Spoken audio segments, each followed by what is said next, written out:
Semua orang yang melihat salib merasa ngeri atas penderitaannya, tapi semua orang yang percaya salibnya merasa bersyukur. Jadi ada kontradiksi antara kalau kita melihat salib itu antara ada dua hal yang kontradiksi. Yang pertama, salib sebagai hukuman buat Yesus. Yang kedua, salib justru sebagai anugerah buat kita. Anugerah karena apa? Karena kita tidak perlu mengalami hukuman. Pertama, salib mengubah orang yang terkutuk menjadi orang yang diberkati. Orang berdosa adalah orang yang terkutuk, orang yang dikutuk. Bahkan di kandungan kita sudah berdosa. Dosa itu ada dua, dosa perbuatan dan dosa warisan. Dosa perbuatan itu tidak dilakukan oleh baby. Ya, baby suci dari dosa perbuatan, tapi baby membawa dosa warisan. Itu sebabnya kalau keturunan orang-orang yang tidak percaya sama akan mengalami penghukuman. Karena baby juga membawa dosa warisan. Dosa warisan itu ketika Adam dan Hawa jatuh dalam dosa, maka dosa itu diwariskan terus sampai generasi terakhir. Bagaimana cara memutuskan dosa warisan? Salib. Ketika kita percaya kepada salib, ketika kita percaya kepada Kristus sebagai juru selamat, maka dosa itu diputuskan.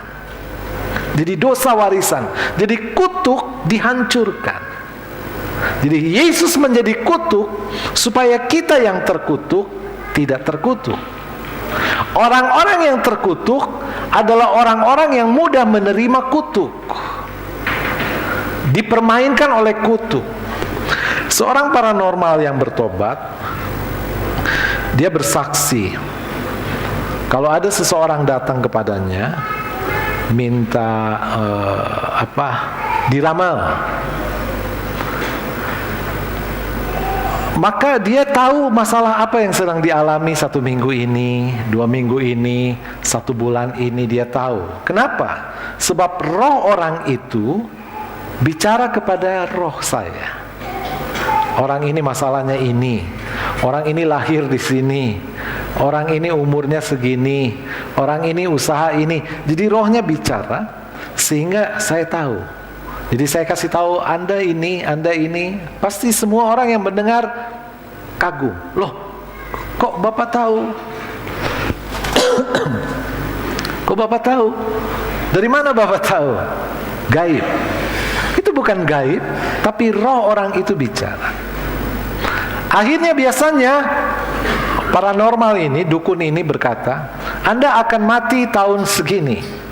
Wah, bagaimana kalau saya bisa lolos dari kematian? Diberi jalan keluar, solusi. Harus mempersembahkan ini, harus percaya kepada ini, harus ini, harus ini. Saudara lihat, sebetulnya matinya bukan hari itu. Hidup mati kita di tangan Tuhan. Tapi kalau saudara datang kepada seorang peramal, maka hidup mati saudara diatur, diubah. Anda akan bangkrut tahun 2020.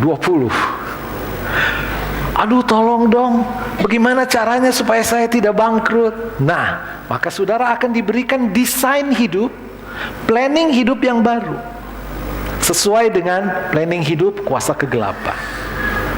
Jadi kutuk dimasukkan lagi, kutuk datang lagi. Jadi kita semakin dikuasai oleh kutuk. Itu sebabnya saudara jangan pernah berhubungan dengan kuasa kegelapan dan antek-anteknya, dukun, paranormal. Karena saudara akan didesain, diredesain, akan di planning ulang hidup saudara, dibawa kepada kehidupan yang terkutuk. Yesus sudah mati, menanggung semua kutuk, dan hari ini kita bebas dari kutuk. Katakan amin. Kita lepas dari kutuk. Salib mengubah manusia yang miskin menjadi kaya. Apa arti kaya? Apa arti miskin? Saya pernah ceritakan tentang seorang miskin di satu kota yang percaya Tuhan. Sebelum makan dia berdoa. Kalau bosnya datang dia berkata, Untuk makanan seperti itu, makanannya sederhana karena dia miskin. Untuk makanan seperti itu, kenapa kamu berdoa? Lihat, saya makanan mewah, tidak perlu berdoa. Tapi orang ini tetap berdoa. Satu hari malaikat datang ke kamar orang kaya ini, orang terkaya di kota. Pada malam ini jam 12, orang terkaya di kota ini mati. Wah, orang kaya ini kaget. Wah, saya dong. Saya orang terkaya di sini. Wah, bagaimana caranya supaya saya tidak mati? Maka diundang teman-temannya pesta. Supaya pesta semalaman, supaya malaikat maut datang nggak jadi, karena banyak orang, nggak jadi diambil nyawanya. Betul saudara, jam 12 lewat dia tidak mati. Wah, saya sehat. Sampai jam 1 saya tidak mati. Pagi-pagi ada kabar, pembantu rumah tangganya mati. Ternyata yang terkaya di kota itu bukan dia, tapi pembantunya yang makan berdoa dulu, yang percaya kepada Tuhan. Jadi kekayaan yang sejati adalah kita punya mahkota, punya kemuliaan sorga, punya harta kekayaan di sorga. Kekayaan yang kita punya hari ini di dunia itu bersifat sementara dan bukan kekayaan. Kekayaan yang sejati adalah sesuatu yang kita miliki secara kekal. Kekayaan yang kita miliki hari ini tidak kita miliki secara kekal, secara mutlak, kapan saja bisa hilang. Tetapi kekayaan sorgawi, kekayaan permanen yang ada di sorga yang Tuhan janjikan, itu kekayaan yang mutlak milik kita. Itulah kekayaan sejati. Itu sebabnya kalau saudara diberkati, jangan cuma diberkati oleh kekayaan yang sementara, kita juga harus diberkati oleh kekayaan yang kekal. Katakan amin.